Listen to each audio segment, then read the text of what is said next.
Bismillahirrahmanirrahim. Assalamualaikum warahmatullahi wabarakatuh. Alhamdulillah wassalatu wassalamu ala Rasulillah wa ala alihi wa sahbihi wa mawalah wa la hawla wa la quwwata illa billahi wa ba'du. Alhamdulillah, segala puja dan puji hanya milik Allah subhanahu wa ta'ala. Salawat dan juga salam kita hadiahkan kepada Rasul kita Nabi besar Muhammad sallallahu alaihi wa ala alihi wasallam.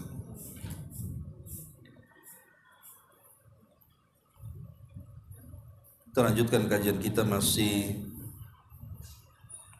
membahas tafsir singkat dari surah Al-Baqarah, dan kita masuk pada ayat ke-160.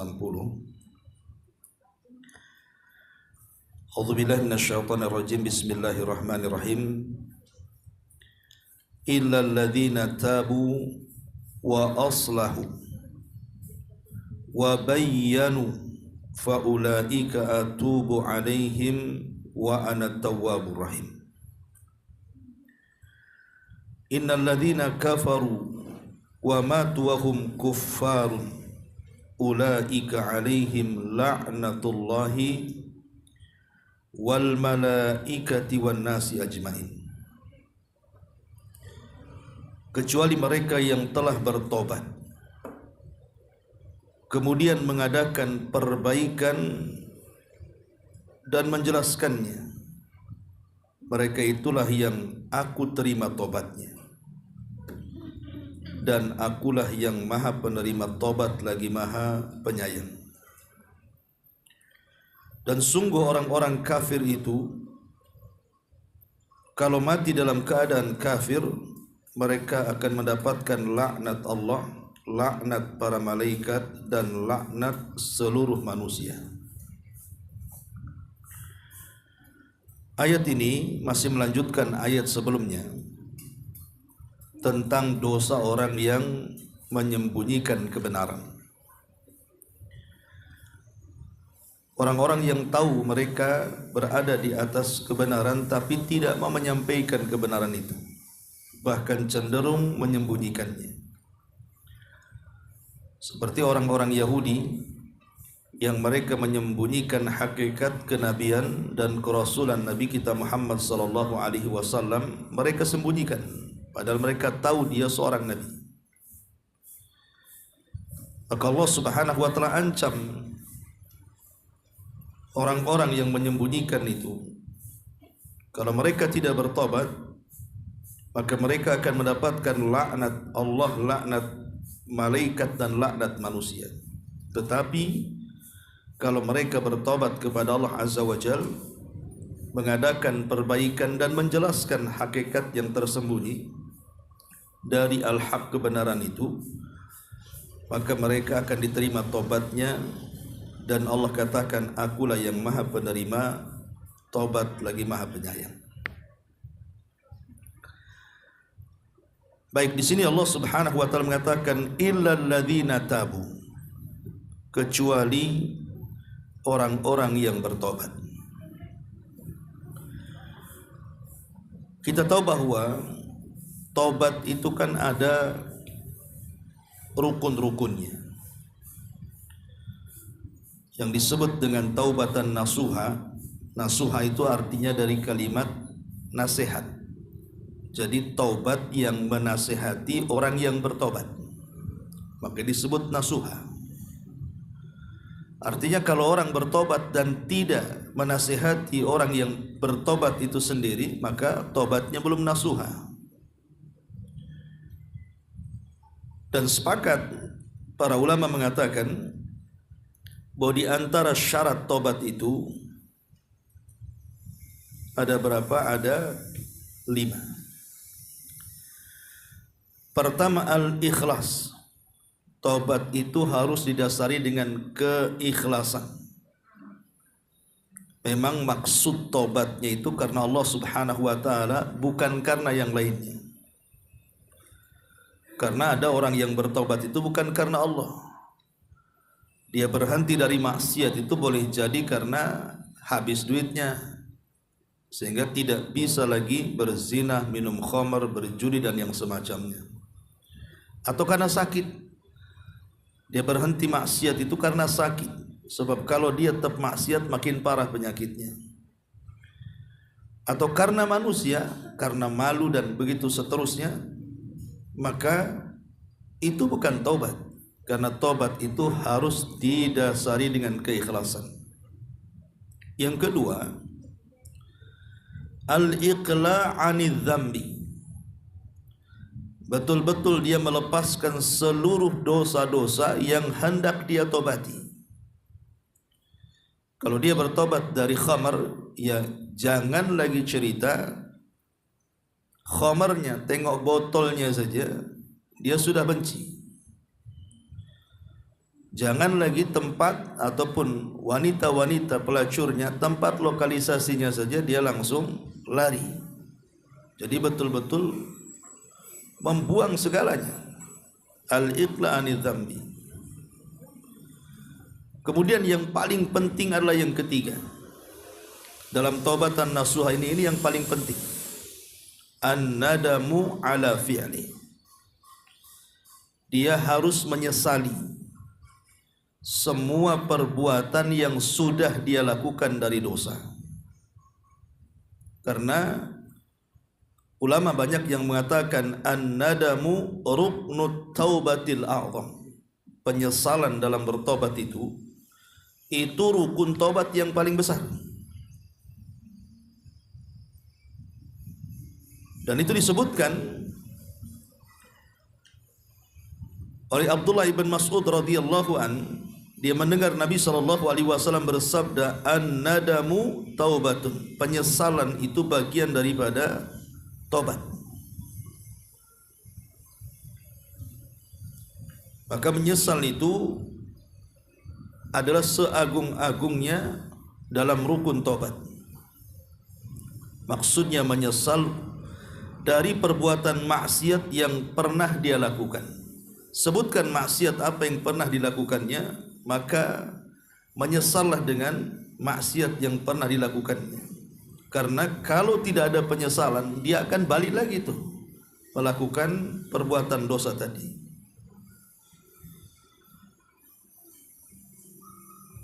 Dan yang terakhir tentunya, atau yang keempat, al-azmu ala adamir ruju' ilaihi. Adapun yang keempat adalah berazam, maksudnya niat yang sangat kuat, memang tidak mau kembali untuk melakukan dosa itu. Dan ada tambahan yang kelima tentunya, taubat itu akan diterima sebelum nyawa sampai di tenggorokan. Ini disebut syarat taubat. Tapi ada tambahan satu yang keenam, kalau dosanya berkaitan dengan orang, seperti mengambil hak orang lain, mengambil warisan yang bukan haknya, menggibah dan yang semacamnya, maka ada tambahan yang keenam, mengembalikan hak-haknya kepada orang. Sebab kalau tidak dikembalikan maka tidak diterima taubatnya. Ma'asyiral muslimat yang dimuliakan Allah Subhanahu wa taala. Adapun catatan penting tentang rukun yang paling besar dalam taubat tadi disebut an-nadam, penyesalan. Maka ulama mengatakan ada perkara-perkara yang bisa membantu seorang hamba saat bertobat itu untuk menimbulkan perkara menyesal dalam melakukan maksiat itu. Yang pertama, al-ilmu billahi ba'dal jahli bihi. Mengenal Allah setelah adanya kejahilan dengannya. Karena Allah mengatakan innama taubatu 'ala Allah lilladzina ya'maluna as-su' bijahalatin thumma yatubuna min qarib ulaika faulaika yatubullahu alaihim wa kana Allahu aliman hakima. Hanya saja Allah Subhanahu wa taala menerima tobatnya bagi seorang hamba itu adalah seorang hamba yang melakukan maksiat karena kejahilannya kemudian bertobat setelah itu. Maka merekalah orang-orang yang diterima tobatnya. Kemudian Allah mengatakan walaisatit taubatu lilladzina ya'maluna sayyi'at. Tapi bukanlah dikatakan tobat, kata Allah, orang-orang yang melakukan sebuah kejahatan hatta idza hadara ahadahumul maut. Tapi ketika kemudian sampai nyawa di kerongkongan dia, tiba-tiba dia mengatakan inni tubtul an, sekarang aku bertobat. Ini tidak bisa, karena nyawa sudah ditenggorokan. Al-Imam Al-Mujahid ketika memberikan catatan kepada ayat ini mengatakan kullu man asarabahu fahuwa jahil hatta yanzi'a an ma'siyatihi. Maksudnya orang yang diterima tobatnya oleh Allah itu karena dia melakukan dosa karena kejahilan, kemudian langsung setelah tahu langsung bertobat. Jadi kalau kita ini melakukan dosa kemudian teringat dengan dosa kemudian segera bertobat, itulah yang diterima tobatnya. Tapi kalau dia sedang melakukan maksiat, dia tahu itu maksiat, dia tidak mau bertobat, ini Allah akan sulit mengampuni dosa dia. Makanya penting kemudian seseorang itu mengetahui tentang Allah setelah adanya kejahilan. Kemudian yang kedua, dzikrullahi ba'dal ghaflah. Senantiasa mengingat Allah setelah adanya kelalaian. Dan itu disebutkan di dalam Al-Quran, wasari'u ila maghfiratim mir rabbikum, bersegeralah kalian mencari ampunan dari Rabb kalian. Kalimat bersegera ini artinya kalau semata-mata kita ingat Allah dan kita sedang melakukan dosa, segera berhenti. Kemudian yang ketiga, al-khawfu min makrillah ba'dal amni minhu. Takutlah dari makar Allah Azza wa Jalla setelah merasa aman dari dosa. Ketika melakukan dosa aman-aman saja, tiba-tiba teringat takut ini takut itu, kemudian dia berhenti dari dosa karena takut dari makar Allah Azza wa Jalla. Maka ini juga hal-hal yang bisa membantu supaya kita menyesal dari perbuatan dosa. Kemudian yang keempat, raja rahmatillahi ba'dal qunut, mengharap rahmat Allah Azza wa Jalla setelah seseorang itu putus asa.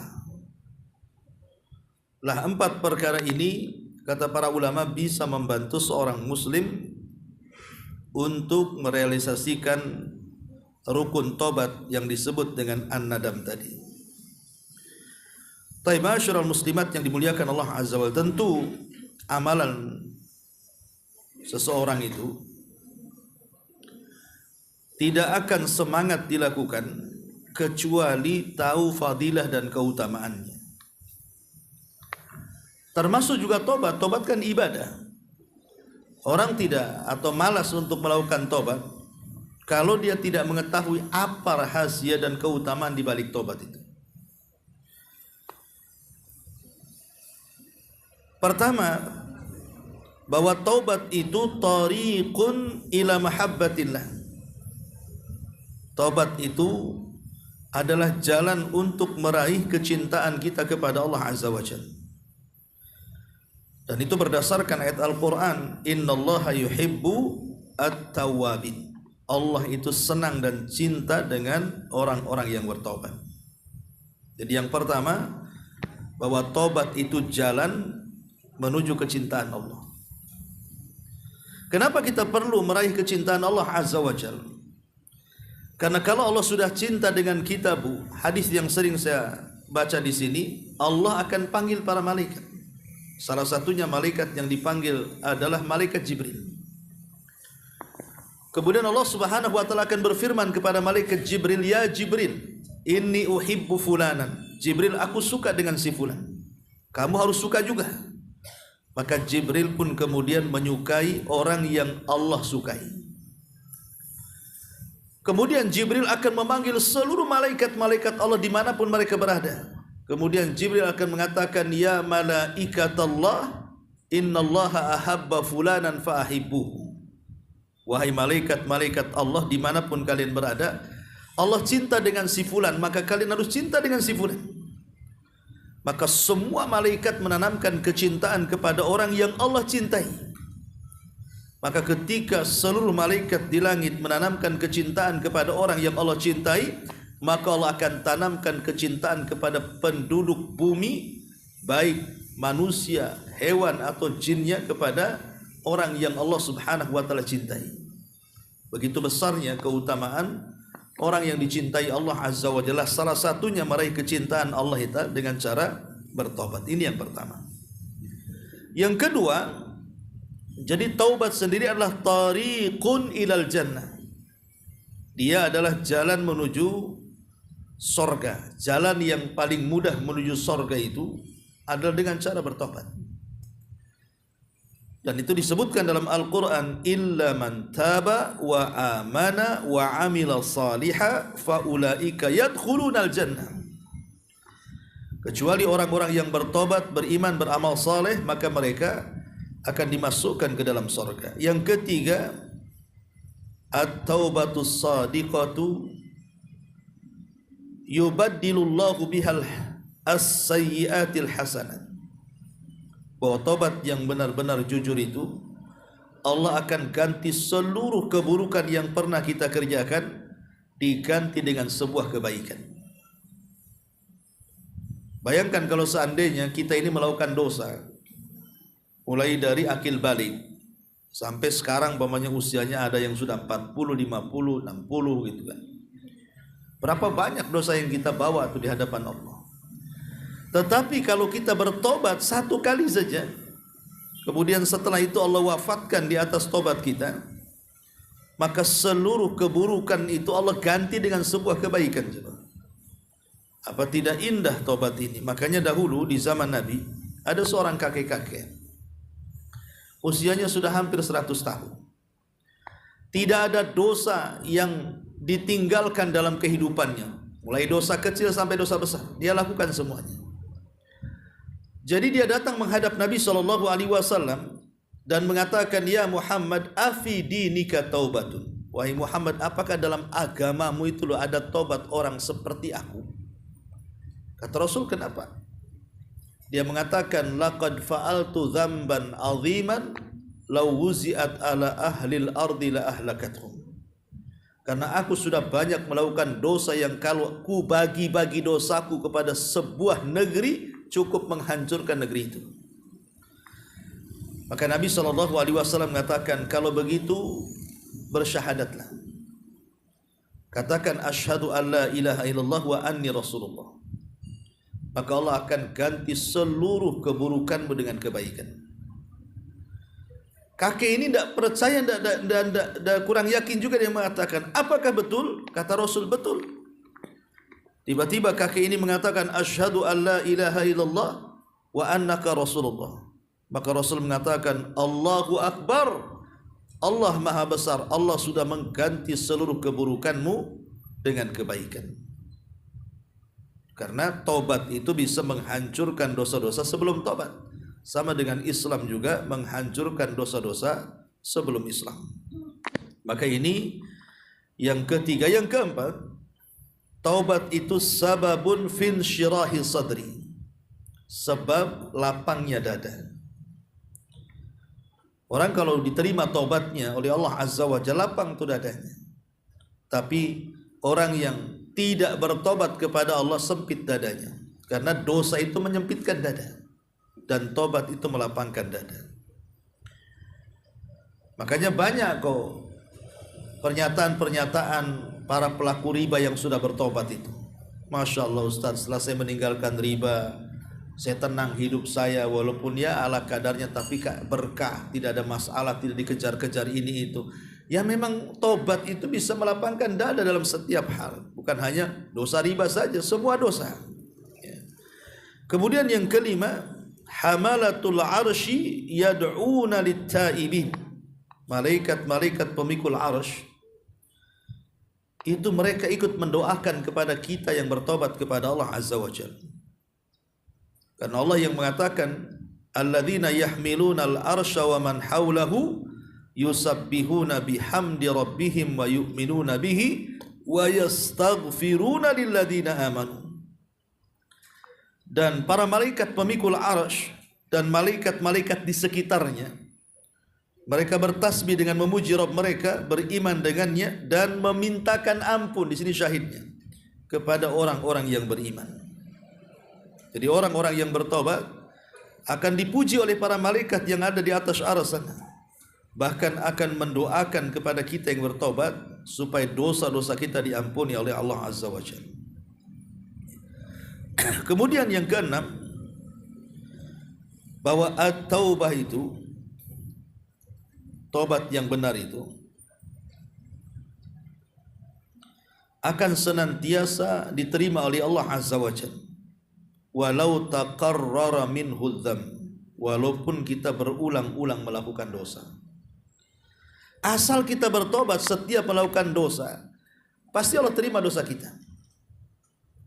Jadi hari ini kita melakukan dosa, besok tobat lagi, Allah terima. Tiba-tiba dengan hawa nafsunya terkalahkan, berbuat dosa yang sama, tobat lagi, Allah terima. Begitu seterusnya, walaupun diulang-ulang. Karena bukan syarat tobat itu harus tidak mengulang dosa.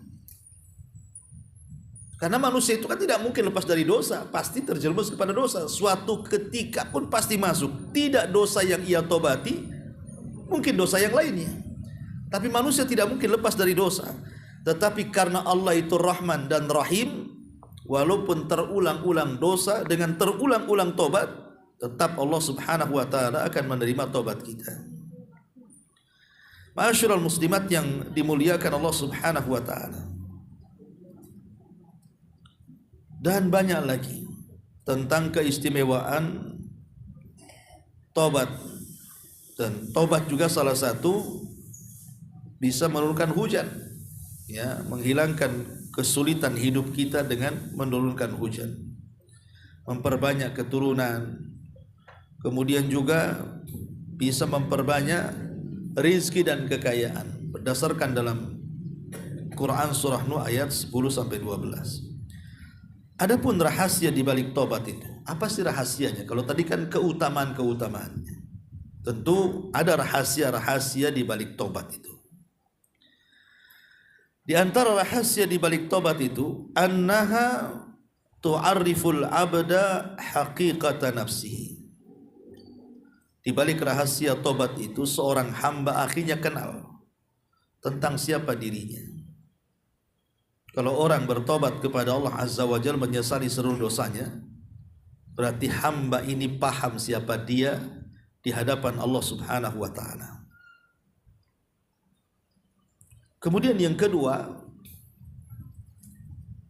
di antara rahasianya adalah an yu'arrif al-mudhnib karamallah wa sitrahu wa sa'ata hilmihi wa annahu subhanahu law sya'a la'ajalahu ala dhanbi. Di antara rahasia tobat adalah seorang pendosa akhirnya tahu bagaimana karamnya Allah, baiknya Allah kepada dia. Bagaimana Allah telah menutupi aib-aib dan dosa-dosanya di mata-mata manusia lainnya. Bagaimana luasnya kasih sayang Allah. Sebab kalau Allah mau, setiap dosa bisa saja Allah kirim azab. Setiap satu dosa bisa saja Allah kirim azab, tapi Allah tidak mau. Atau Allah buat bau yang sangat menyengat pada setiap dosa, tapi Allah tidak akan lakukan. Karena Allah itu rahim dengan hambanya. Dan itu bentuk kebaikan. Betapa banyak dosa-dosa itu yang Allah tutupi sehingga manusia tidak tahu kan.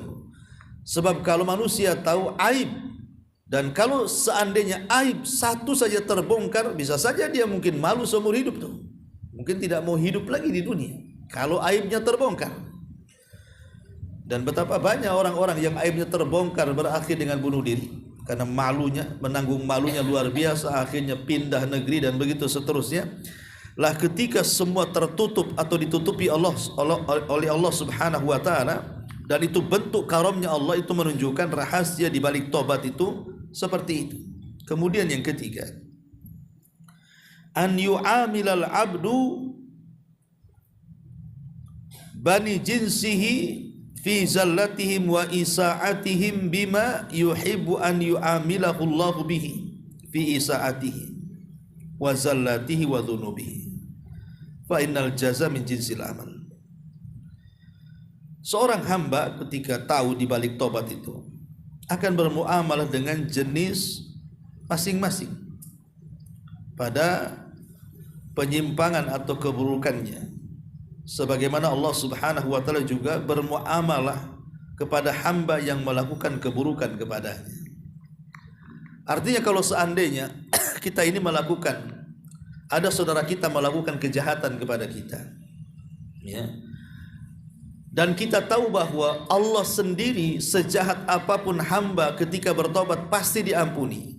Kenapa kita tidak bisa mengampuni orang-orang yang meminta maaf akan dosa yang ia lakukan kepada kita?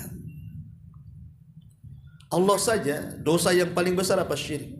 Kalau kita meminta ampun kepada Allah, Allah masih membuka peluang ampunannya. Sejahat apapun manusia itu, Allah masih membuka peluang. Tapi ada manusia-manusia itu yang sangat, ya wajar mungkin sangat sakit hatinya kalau disakiti orang, itu sulit membuka maafnya kan? Sulit kadang-kadang. Ada orang yang dendam 7 turunan tuh, ya susah sekali, ya. Padahal kalau dia tahu tentang rahasia tobat, pasti dia bisa memaafkan. Memaafkan kan tidak harus umpamanya langsung ketemu orangnya, tidak harus. Yang penting hati kita ini sudah memaafkan. Tidak apa-apa nggak ketemu orangnya, karena terkadang ketemu orangnya pun kita ini jadi jengkel juga jadinya kan. Ya, cukup maafkan saja dari kejauhan, bahwa saya sudah memaafkan orang yang menzalimi aku, sudah, tidak perlu ketemu orangnya. Karena ada seorang sahabat di zaman Nabi SAW itu yang Rasul katakan termasuk penduduk surga. Dan sahabat ini amalannya biasa-biasa saja, sholatnya, puasanya, baca Qur'annya, bahkan sahabat yang lain lebih hebat lagi. Tetapi ada satu amalan yang sahabat lain tidak bisa melakukannya. Apa? Setiap sebelum tidur dia katakan, ya Allah, aku ampuni semua orang yang menzalimiku, katanya. Itu saja amalannya. Setiap malam dia ngomong begitu. Aku ampuni semua orang yang menzalimiku. Rupanya itu pula amalan yang menjadikan dia masuk surga. Kemudian yang keempat, di antara yang kelima di antara yang keempat di antara rahasianya adalah juga iqamatul ma'adzir lil khalqi. Fa idza adhnaba al-'abd aqama al-ma'adzir lil khalqi wattasa'at rahmatuhu. Jadi di antara rahasia tobat adalah bagaimana Allah Subhanahu wa taala menegakkan uzurnya kepada makhluknya, memberikan uzur-uzurnya, mendengarkan uzur-uzurnya kepada makhluknya. Karena nanti pada hari kiamat kan, orang-orang yang dihisab dengan hisab yang mudah itu akan didatangkan kepada Allah Azza wa Jalla dan ditanya kan tentang dosa-dosanya. Bukankah aku sudah memberikan nikmat kepadamu? Bukankah aku sudah begini dan begitu seterusnya? Kenapa kau melakukan dosa ini dan begitu seterusnya? Akhirnya dia pun mengakui dosa-dosanya. Tapi Allah Subhanahu wa taala memberikan uzur. Dan di sini juga pelajaran kepada kita. Terkadang ada orang yang menyakiti kita itu, kita tidak tahu apa uzur syar'inya. Umpamanya nih, ada orang yang tiba-tiba ngobrol dengan kita, tahu-tahu dia marah-marah. Kan kita tidak tahu, mungkin sepintas, kok dia marah-marah sama saya, kenapa, apa salah saya? Ibu tidak paham, boleh jadi dia ada masalah dengan keluarganya di luar sana. Akhirnya melampiaskan pula ke ibu. Ya kan, ada saja kan orang yang ada masalah dengan suaminya, ibu pula yang kena kawannya. Ikut emosi jadinya kan di situ. Lah kadang-kadang kita ini kan harus melihat uzur, jangan langsung suudzon kepada dia. Kenapa ya kawan hari ini kok agak lain gitu kan? Nah, ya sudah kasih uzur, mungkin dia banyak utang. Mungkin dia ada masalah dengan suaminya, mungkin dia ada masalah dengan anak-anak. Kasih uzur seperti itu. Lah Allah ngasih uzur kepada dosa kita, masa kita nggak ngasih uzur gitu? Lah ini maksudnya di sini di antara rahasia tobat juga ada pelajaran di situ, bahwa setiap kesalahan orang itu pasti ada uzur di balik kesalahannya, pasti ada masalah kita yang tidak tahu. Makanya perlunya kita memberikan uzur tadi, dan itu rahasia tobat di antara fadilahnya juga, ya. Kemudian juga di antara rahasianya adalah at-taharruz minal adu. Jadi orang yang bertobat itu hakikatnya dia sedang menjauhkan diri dia dari musuhnya. Siapa musuhnya? Syaitan. Syaitan kan tidak suka dengan orang-orang yang bertobat. Makanya ketika orang bertobat kepada Allah Azza wa Jalla, hakikatnya dia sudah dan sedang menjauhi syaitan. Sebab kalau seandainya tidak bertobat, syaitan bersama dia. Ketika dia bertobat berarti dia berusaha untuk menjauhkan diri dari musuh-musuhnya, terutama dari syaitan yang jelas-jelas akan menyesatkan anak Adam, ya. Dan tentunya banyak lagi tentang rahasia di balik tobat, ya.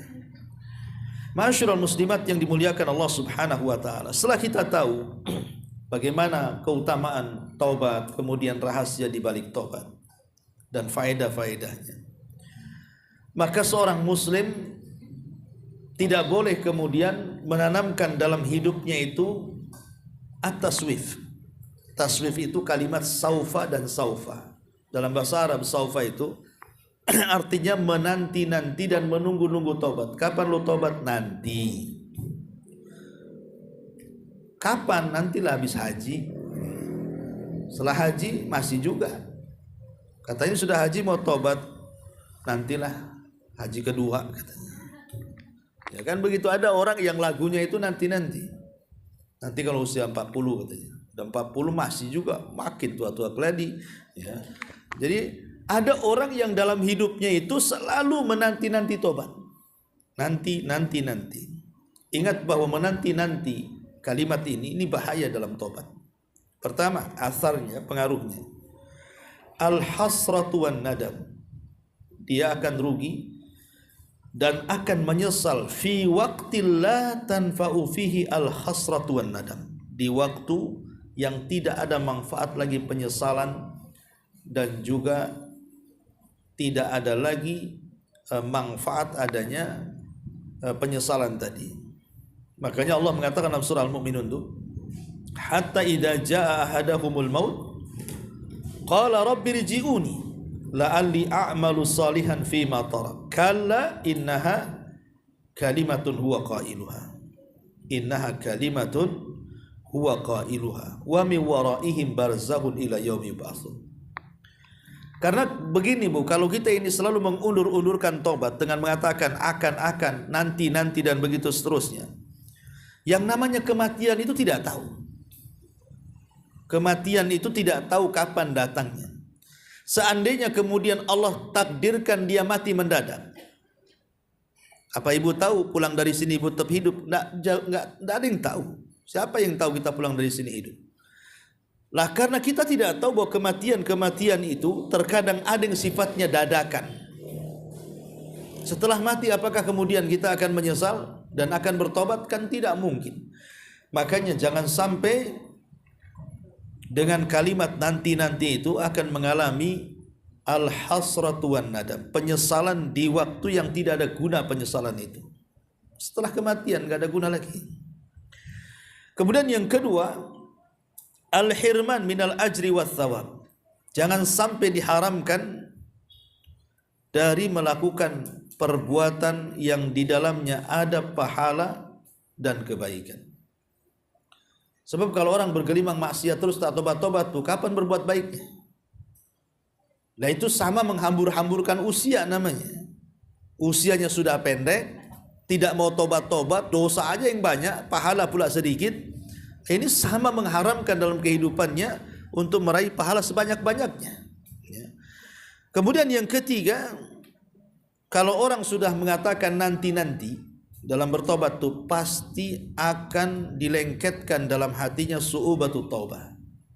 Sulit untuk tobat. Makin lama makin sulit tuh tobatnya kalau terus mengatakan nanti. Akan dipersulit tobatnya. Kemudian yang keempat juga adalah diaul haibati wa adamul qudrati ala ta'thir finnas, akan hilang pamor sehingga dia tidak bisa mempengaruhi manusia. Orang yang banyak dosa itu kalau ngomong itu nggak akan didengar.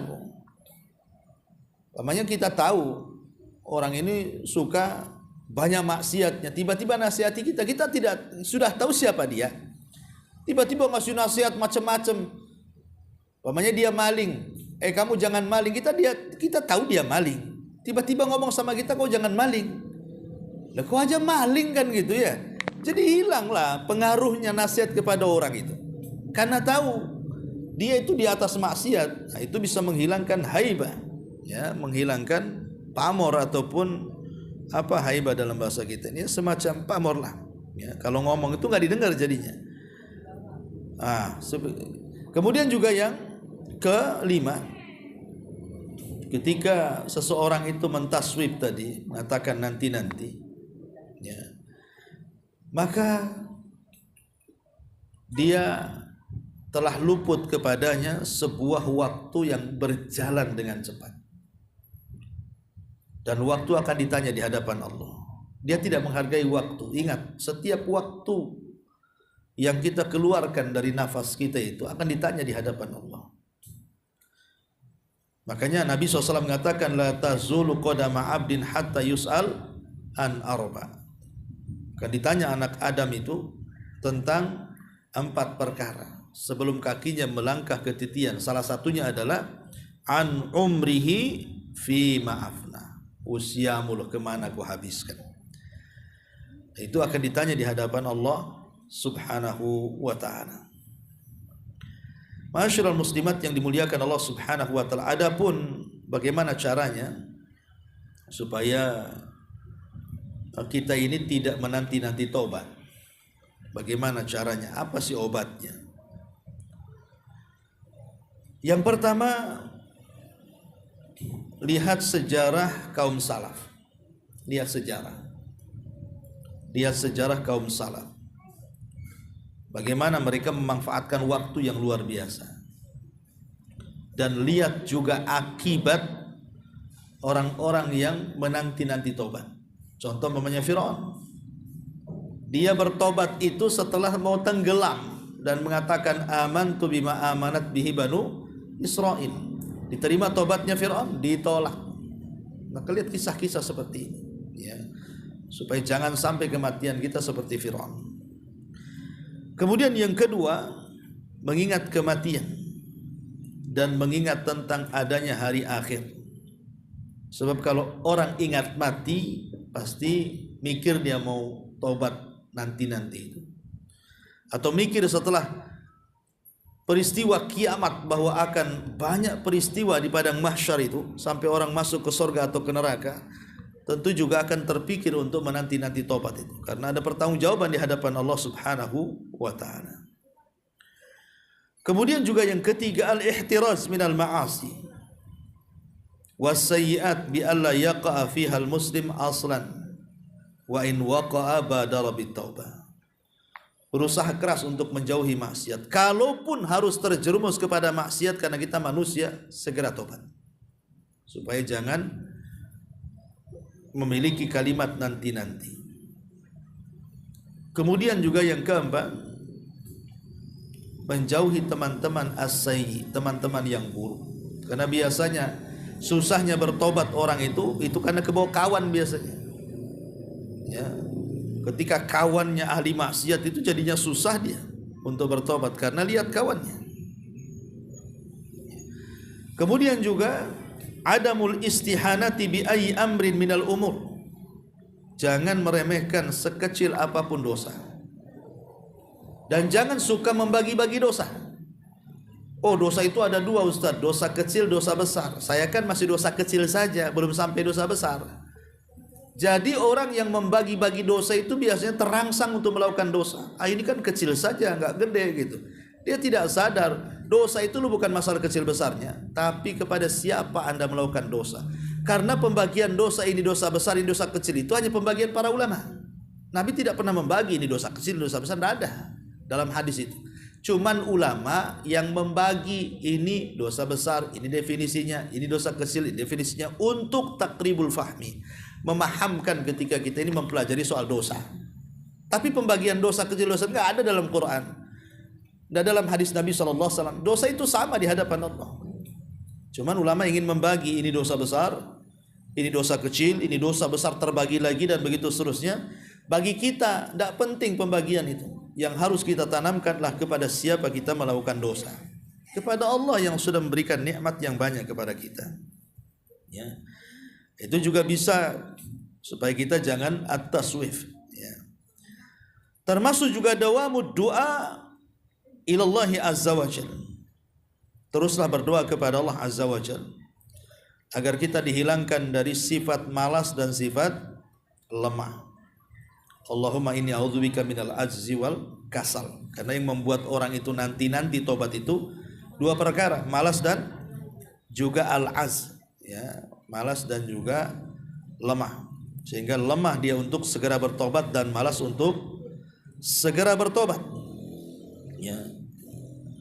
Dan banyak lagi tentang masalah ini.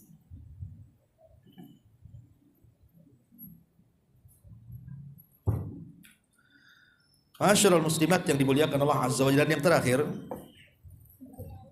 ya, yang terakhir adalah tentang at-taubatu minadz dzunub. Ini penting, ini faedah daripada Syekhul Islam Ibnu Taimiyah rahimahullahu taala. Tentang uqubatudz dzunub tazulu anil abdi bi asyrati asbabin.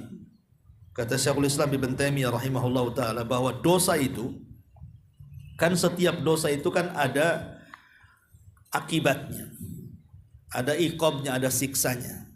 Setiap dosa itu pasti ada siksanya. Tidak di dunia, tidak di akhirat. Bahkan ada dosa-dosa itu yang disegerakan siksanya di dunia sebelum akhirat. Tapi ada juga yang dosa itu yang diakhirkan siksanya di akhirat. Tapi kata Ibnu Taimiyah bahwa siksaan-siksaan bagi dosa itu bisa dihilangkan dengan 10 perkara. Yang pertama, kata beliau, at-taubatu, dengan cara bertobat. Tobat itu bisa menghilangkan siksa dalam dosa yang kita lakukan. Yang harusnya kita mendapatkan hukuman dari Allah karena perbuatan dosa, tapi karena kita bertobat, hukuman itu dihilangkan. Yang kedua, al-istighfar. Banyak-banyak istighfar. Astagfirullahaladzim, astagfirullahaladzim, dan begitu seterusnya. Kemudian yang ketiga, melakukan kebaikan untuk menutup keburukan. Makanya kalau satu hari ini Bu kita melakukan dosa, maka imbangi satu hari ini juga kita lakukan pahala. Kalau satu hari ini kita melakukan dosa yang tidak terang-terangan, buat juga pahala yang tidak terang-terangan. Kalau hari ini kita melakukan dosa terang-terangan, buat juga pahala yang terang-terangan. Jangan sampai kemudian satu hari ini kita melakukan dosa tapi tidak diimbangi dengan perbuatan baik. Karena kebaikan itulah yang menghapus keburukan. Artinya yang harusnya ketika kita melakukan dosa nih hari ini, itu kan dicatat kita akan mendapatkan iqab, mendapatkan hukuman. Tapi karena kita melakukan kebaikan, akhirnya kebaikan itu menutup keburukan. Makanya Allah mengatakan innal hasanat yudhibna sayyi'at. Sesungguhnya kebaikan itu bisa menutup keburukan. Kemudian yang keempat, doaul mu'minin lil mu'min. Doanya seorang mukmin atau doanya mukmin yang banyak kepada seorang mukmin saat meninggal. Umpamanya ada jenazah, disolati banyak orang yang beriman. Nabi SAW mengatakan, ma min mayyitin yusalla alaihi atau yusalli alaihi ummatun minal muslimin yablughuna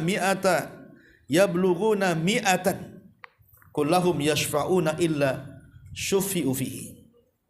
Tidaklah seorang mayat itu disolatkan oleh banyak kaum muslimin yang mencapai 100 orang dan mereka meminta syafaat, kecuali Allah akan berikan syafaat. Artinya doa orang-orang yang beriman itu juga sangat dihajatkan saat kematian kita. Karena mungkin kita banyak dosa, Tapi karena banyak teman-teman yang baik yang mentauhidkan Allah, mendoakan, akhirnya menjadi syafaat bagi kita. Makanya penting seseorang itu bergaul dengan orang-orang baik supaya mereka mau menyolatkan kita. Karena orang jahat tidak mau menyolatkan kita. Dia aja perlu disolati. Ya. Kemudian yang nomor 5 adalah ma ya'malu lil mayyit min a'malil bir, atau ma yu'malu lil mayyit min a'malil bir. Apa yang dikerjakan oleh seorang yang sudah meninggal semasa hidupnya dari amal-amal kebaikan, seperti sedekah, pokoknya yang bermanfaat lah untuk kematiannya. Kemudian yang nomor 6, syafaatun Nabi SAW, syafaat Nabi kepada orang-orang yang melakukan dosa pada hari kiamat. Kemudian yang nomor 7, musibah yang Allah timpakan kepada kita dan kita sabar dan juga mengharap pahala. Maka musibah-musibah yang kita hadapi dengan kesabaran dan mengharap pahala itu bisa menghapuskan kesalahan-kesalahan kita dan hukuman-hukuman Allah di dunia. Kemudian yang ke-8, seseorang memikirkan tentang rahmatullah wa afuhu wa maghfiratuhu bila sababin minal ibad. Ingat bahwa di sana ada rahmat Allah. Kita harus yakin dengan rahmat Allah. Karena ketika orang tidak dapat syafaat, berarti sisanya rahmat. Orang bisa selamat dengan rahmat walaupun tidak ada syafaat. Kan syafaat dulu. Setelah habis orang-orang yang dapat syafaat itu, nggak ada syafaat lagi. Tapi masih ada orang yang sebiji darah keimanan itu masih di neraka. Maka datanglah Allah dengan rahmatnya, maka diselamatkan tanpa dengan syafaat. Kemudian yang nomor berapa? 8, 9 ya.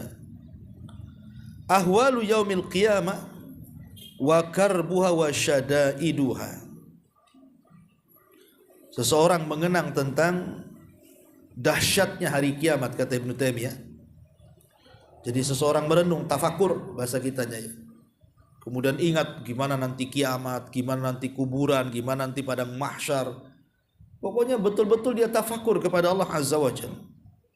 Maka dengan tafakur mengingat kondisi-kondisi genting pada hari kiamat dan sesudah kiamat dan begitu seterusnya sampai orang masuk ke surga atau ke neraka, dipikirkan setiap hari ya, tafakur. Maka itu juga salah satu yang bisa menjadikan kita baik dan bisa mengurangi melakukan dosa. Termasuk juga mengingat tentang ma yahsulu fil qabri minal fitnati wa dhaghtati wa rawati fa inna hadza mimma yukaffiru bil khotoya. Termasuk mengingat kondisi kubur, fitnah kubur, himpitan kubur, apa-apa yang menakutkan dalam kubur, kata Ibnu Taimiyah, ini juga bisa menggugurkan dosa-dosa kita. Ya, wallahu a'lam. Jadi kalau kita ini masuk kuburan, kalau takdirkan ya, naudzubillah, kemudian kita mendapatkan fitnah, ditanya tentang 3 soalan, maka 3 soalan ini kalau kita bisa menjawab berarti bisa menggugurkan dosa kita, karena setelahnya pasti baik. Tapi kalau tidak bisa menjawab, setelahnya pasti buruk. Ya, nah kalau dia bisa melintasi fitnah kubur ataupun himpitan kuburan, maka itu juga kata beliau bisa menggugurkan dosa. Itu maksudnya di sini. Wallahu a'lam bishawab. Ini di antara faedah daripada Syekhul Islam Ibnu Taimiyah. Baik, sebelum saya tutup, silakan.